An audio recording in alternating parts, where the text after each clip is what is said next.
In this video, I'm interviewing two of the guys from SVKCrypto, a VC investing firm in the cryptocurrency space. We begin the interview by talking specifically about SVKCrypto, then we move on to some incredibly interesting topics, such as when institutional money may enter the market. We'll talk about the Bitcoin ETF. We'll talk about how fund managers are attempting to manage their portfolios in this hectic market, and many other topics. This is an opportunity to hear insights from people who know this market inside and out. Therefore, even if you're not interested in SVKCrypto, I believe you'll find this interview very, very useful. There's also time jumps in the description, so if you'd like to jump ahead to any particular question, please feel free to do so. After editing the video, it came out to around about 55 minutes, so I've made the decision to split this video into part 1 and part 2. This video is part 2. If you'd like to check out part 1, please open up the description now and you'll find the link in there. Now, let's begin with the interview. Talking of the Bitcoin ETF and the overall market, if you look at the crypto market, it's had boom and bust cycles, and a lot of people are pointing at the next boom cycle. Some people say the security token offerings, some people say the Bitcoin ETF. Charles, what do you think could potentially cause the next big run-up? Yeah, well, let's talk about the boom and bust cycles we've had, because they keep getting bigger and bigger and bigger. So we're building up, and I'm really excited for the next one, like everyone else is on your channel. But I think security tokens are definitely going to have a place. Do I think they're going to lead the way for the next run-up? Not particularly. I think that regulation, as we've just come out of the last kind of run-up of the ICO market, I think that a lot of lessons were learned by a lot of different projects who didn't do the correct KYC, who didn't really kind of know what they were doing and raised, let's say, $20 million, and then the regulator comes down and they have nothing to back up who the people are in that project. And I think a lot of people got into a lot of mess. But I think security tokens have a place in the market. They have a niche. I don't think it will lead the market. The market's sentiment driven, but we will definitely see security tokens in the next run-up. I think investors are looking for more than just a utility token, which may or may not have some type of usability on a platform in the future. Like, it's kind of selling pipe dreams, and I think the market's maturing a little bit more now, and people are looking for some type of expectations of return, and a security token almost looks a little bit more like a kind of an equity. So I kind of add on to that point there. Like, I think compared to last year, the market and the investors within that have become a lot more educated on the space. 100%. And instead of just buying like a token that has no relevance to a project, on the idea of like a hype trade, right, where everyone just buys in and it increases in value, I think that's not really there as much. No. And I think that the people that I talk to who invest, my friends and other people in the space on a PA basis, they are looking for the underlying technology. Like, what's going to change? What's leading the way in this? What's coming out of different countries? Where's the attention? What do we need to get solved? Scalability was a big one last year. I believe that's currently being fixed at the minute, currently being built out with protocols like EOS. So I think people are a lot smarter to investing now. I think people are trying to get hold of the underlying technology. I saw in a Telegram chat just a few days ago someone asking, what's your burn rate? And I just thought to myself, that's just a great question. I haven't seen that yet, It's such a venture capital term, what's your burn rate per month, per year? And I thought that was funny and entertaining. So yeah, scary. I mean, to be honest, a lot of projects. You want to talk about scary? We know a lot of projects, we're not going to mention any names, that raised $25 million, that kept all their money in ETH, right? And the ETH's come down in value, and now they can't pay salaries. Like, that's what's scary. Seriously. Should we not mention a few names? We're not going to mention any names, dude, because we like the guys there. Yeah, but no. Like, they've come to us with like, I don't know, like we're gonna change the price or something. I'm not sure what their intentions were. That's quite scary. That is scary. By holding an ETH, you're effectively investing, and if you're a regular company, you wouldn't raise a bunch of money and then invest it in ETH. Oh yeah, but they got caught up in the hype cycle. Why should you keep it? They got caught up because they raised it. That was $1,000, and they raised it at $600, and they thought it would go back to $1,000. And it's scary. That's part of the problem with the current market. Scary. So I think we can all kind of agree that, say, Bitcoin as an example will be at 50,000 at some point. just throwing a random number out, but kind of getting across the point that we all think the market's going to go back up. What do you think will specifically cause it? Do you think it's simply going to just turn around, or do you think, like I mentioned, security token offerings, some people say that's what will get us there. What is it that you guys think will drive the market back up? Simply turning around doesn't really come on my radar. I think Yeah. there has to be a catalyst. Yeah. There has to be some price momentum. Yes. The market, we believe, is very sentiment driven, right? So it's fear and greed. Fear goes through the market a lot quicker than greed. I think we're probably closer to the bottom than we are to the top. So if it's sentiment driven, you're looking for positive news stories. And positive news stories, as we've already talked about, custody, ETFs, regulatory environment. So when you start to see positive news flow compound, then that can be usually a good price movement momentum.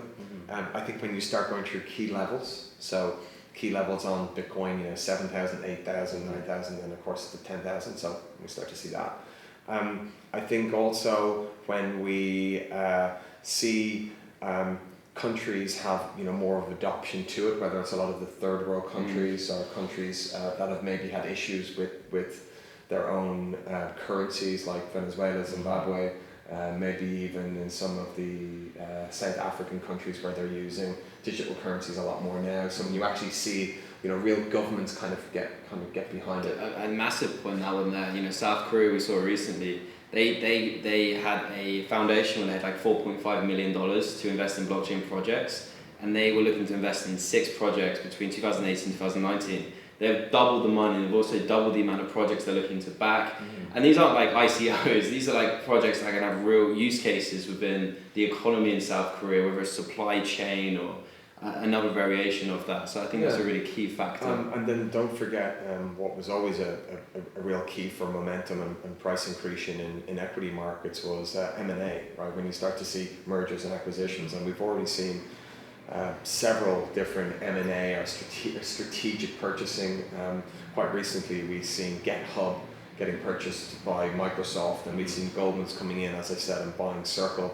When you start to see the likes of Amazon, Google, when you start to see them picking off, whether it be maybe AI companies or maybe different protocols or different payment systems, when you start to see large enterprise level acquiring blockchain entities, then that's also another price movement to the upside, because they'll have a valuation that would be far higher than the market in order to acquire the business. So I think a combination of any of them. Yeah, I think you're absolutely right, but I also think that people are looking for like the big thing, and I think that's why this ETF is always being mentioned, because people want one catalyst to like take them back, right? And I think people are looking for a shortcut. Not everyone, but I see a lot of people looking for the short term, and I see a lot of people looking for one thing to happen that's going to just take it back. That's going to be so positive, and we're just going to forget about the time we're in at the minute. And I think it's going to be, as Shay mentioned, lots of small things are going to take us there. M&A, great news coming out, countries adopting it. That's going to be the builder. That's what we see. That's some very fascinating points. Well, we're only in a bear market for 8 months. I mean, the last bear market I think was somewhere in around 12 to 13 months. So we could remain in a bear market for months, and the price could also continue to trend lower. I think our job has always been to expect the unexpected and be positioned that if the market halves and halves again, that you've got a plan. So for now, it's not something that I watch tick by tick. But anything could happen because it's crypto. Well, that's you make a great point there about being prepared for the next cycle. So like if you look back at cryptos, it's been boom and bust. How did you guys prepare during the last boom cycle for something like this potentially occurring? And what kind of lessons have you learned that you could take forward to the next cycle? I think that's a great question. What we learned and what we did very early on was to deploy capital really quickly. When we saw Bitcoin at 1,000, it was so obvious to me that we had to buy it long. With regards to learning, I think we're still learning, and we'll always still to learn. It would be great to have a crystal ball, and it would be great to have sold all our positions at the top of the market, and be sitting here with just P and our P&L. But the reality is that I wasn't in it, and we're not in it. SVKCrypto is not in this for a trade. We're in this for the long term. So I think what we've really learned is that markets go up which is great, but they also go down. And you always have to be very disciplined with where you get in at your price point, and maybe not chase it up, which we didn't chase it up. But also we didn't feel the need that we needed to sell. And you're learning every day that you're in the market, and every day that you see price action, every day you're learning more about it. And this is not my first time that I've seen the markets fall. I mean, I was involved in the dot-com boom, and I was involved also in the credit crunch. I feel very familiar in markets like this. I'm not panicked. I'm not worried. I have a massive smile on my face, and I'm looking at deploying more capital in very strategically to very early stage projects that will utilize the ESIO protocol. So we're delighted, we're happy, we're alive, and we just focus on what we got to do each and every day. But also we understand everything we've invested in, we understand every element of that business, or that project, or the developers, or what they've done, or how experienced they are. And I think that's really important when you go to invest in something, that you understand what it does, because I know loads of people out there that just invest because everyone else is, and they kind of follow this kind of market trend of just following what the price has gone up, so I need to oh yeah, like it's ridiculous. And you see prices on like CoinMarketCap, they're up 50% one day, and the next day it's like 200, right? It's because people are looking and like, oh, why has that gone up? And they start kind of building their positions in it. But for us, I think we're, as Shane said, we're longer term, quick to execute, and passionate about what we do. Bitcoin as a store of value is probably the most obvious use case in the entire market,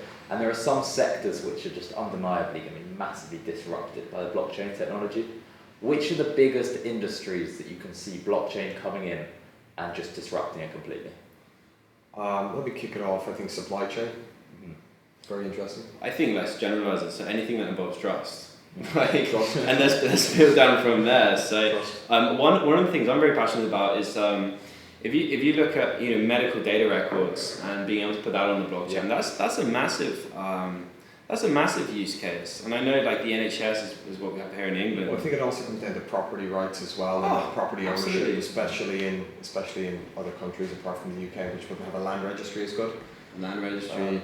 We've also, remember, myself and Shane, we met this lovely couple. We were talking about death certificates, and that wasn't something that we were too up to speed with. But that has a real use case on the blockchain as well. Is that there's a single use case? Absolutely. We think decentralized storage as well, computational power. We also think that social media, and also data ownership, where you own your own data and managing your own data. And, maybe there's a tie in between social media and managing your own data and being in control of what data you are willing to give up, and if any data is given up, that you get remunerated for that. And having some type of token based around that will allow you to get remunerated. Are there any particular well-known projects that you're really interested in? Other than EOS, of course. Yeah, I think right now we remain solely focused on EOS projects. We have a long list of projects that we're working through. Nothing is firm right now, and what I mean by firm is, we're interested in them all, but in order to disclose and talk, we would like to be at a stage whereby we have made a strategic investment. We would not like to be in a stage where we're talking about projects that we haven't put our own capital behind, and we've been working hard on finding those projects. And we're really close to signing off on capital, and maybe when we do, we'd love to come on and tell your listeners about the project. Bring up to speed. Yeah, bring up to speed, or maybe send you some information, or maybe have some type of YouTube, Zoom call. But we're really working hard on it, and once we have something that suits our investment mandate and that we've done the deal, you'll be the first to know. You'll get the exclusive. Hey. Charles Storry exclusive. So going back to the market, a lot of people are kind of making the comparisons with the dot-com bubble, in the sense that the money came in, the market got absolutely ridiculous, the valuations were crazy, and there was no real demand. And if you look around in cryptocurrencies, I personally think it's very similar. I mean, you say 200 billion is a very low valuation, and in terms of the potential, it absolutely is. But still, many projects are worth 30, 40, 50 million, and they have no users, which seems like a ridiculous valuation for those. So I kind of see the market playing out that the money comes in first, then we have a bubble, and then kind of more and more development comes after that. How do you guys see it playing out? Do you see it being a bubble?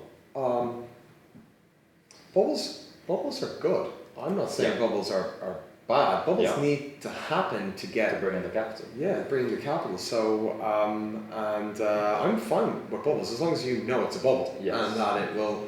Well, any bubble that I've seen doesn't end up bursting. So as long as you're very aware, but I think that listen, it's very early stage venture capital, right? Like these projects are coming out with a business plan which is not even very well described, and you're giving your money over. And guess what? Business is really tough, right? It's tough. It's tough to execute. It's easy to talk and give a presentation, but to actually go do, just in general business, it's really tough.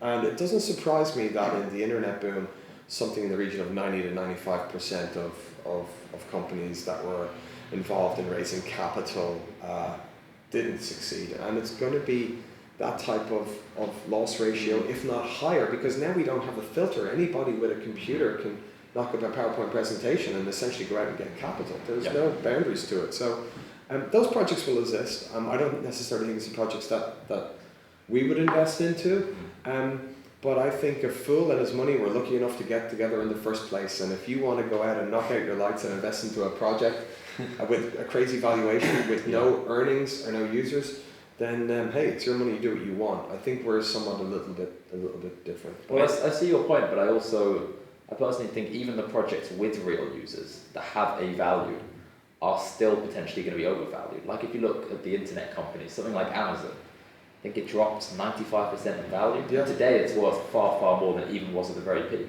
So you have the winners, even the winners in the fantastic projects, still kind of go down with the whole market just due to the ridiculously high correlations. Well, as you kind of pointed out, there is a dislocation between the users and the price, that's true. But as you also pointed out, this is done on potential. Like no one's valuing it as what it is now, it's like what it could be. And I haven't seen any ICO raise money on what they have now. It's always what they absolutely. That's how you value an equity. It's a forward pricing, right? It's your PE ratio over a certain amount of years. It's a forward revenue. But listen, I totally understand. It's not the easiest asset class to when you're looking at the analysis side of it to make a valuation. But remember, venture capital. It's called venture. Venture means into the unknown, and that's what you're about to do. So if you're willing to take a small bit of your capital and venture into the unknown, welcome to blockchain and cryptocurrencies. Strap in and enjoy the ride. It's just the reality of the situation. It's new. We can't value these. We don't have historic track records of these. It's based on an idea, and it really is venture. So well, I think you've kind of covered it there when you said just take a small amount of your capital. But if you have any advice for the viewers, people who are watching this video, what would you recommend for them? Well, the first thing I'd recommend is that you like, share, subscribe, and comment below to Tom to join his crew. The second thing is education. Just continue to be aware of what's going on. And YouTube is a great way, going on into Amazon, looking at books, getting into different telegrams, following people on Twitter. Like educate. You cannot know enough. So for me, I think it's all about education. And from education, if you've got an inquisitive mindset, then you'll find which potential markets or which potential tokens or ICOs you'll like, but educate yourself. Also, don't risk more than you can afford to lose, right? Like it's so basic, but I see so many people. Everyone follows the advice. Everyone says it. Rule number one: don't. Well, I think also I think you have to be realistic, and if it's something that interests you and you're willing to have a little bit more capital at risk, then take a small proportion of your portfolio and see how it goes. And not everybody gets it right. I make mistakes all the time, but what I do is I learn far more from my losing trades than I do from my winning trades. So go out and have some initial fun with a small amount of capital, and then go on and seek for knowledge. And I think once you become educated, then you can make informed decisions. So the final question: if people want to learn more about SVKCrypto, where would you recommend they go? Let me kick this off. I think the first place you've got to go, the epicenter is our YouTube page, which is www.youtube.com/SVKCrypto. If you're already in the Telegram or if you're already in the crypto community, hit us up on Telegram. You can find myself and Shane on there. We're extremely active. We post a lot of cool content on there, which is SVK Crowd. We also do our daily podcast, which can be found on iTunes, 15 minutes of crypto fame. We actually have the CEO of the UK's Coinbase on this Friday, so that should be a great interview. And also you can check up our meetup pages. SVKCrypto, if you type that into Meetup, you'll find us, and Eventbrite, because we do our monthly events, and we love everyone to come down and hang out with us. Okay, and the next one's on the 19th, I believe. The 19th, absolutely. We've got a big event on called The Future of Blockchain. We have Shane Kehoe, yours truly over here, is going to be speaking. We also have Rob Finch, who is co-founder of ICO Alerts, also a block producer on EOS by the name of Cypherglass, and also does another kick-ass podcast called Everything EOS. He's going to be flying over for the event, and we also have the Outlier Ventures CEO Jamie Burke speaking as well.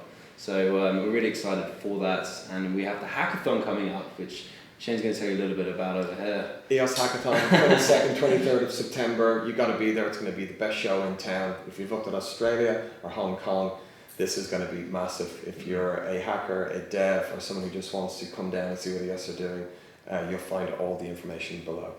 Okay, and all of the links will be in the description. Thank you for your time, man. Thank you so much. Thank you so much, Tom. Really Always great, appreciate it. Thank you. Welcome anytime. Welcome to our crowd. Welcome to our crowd.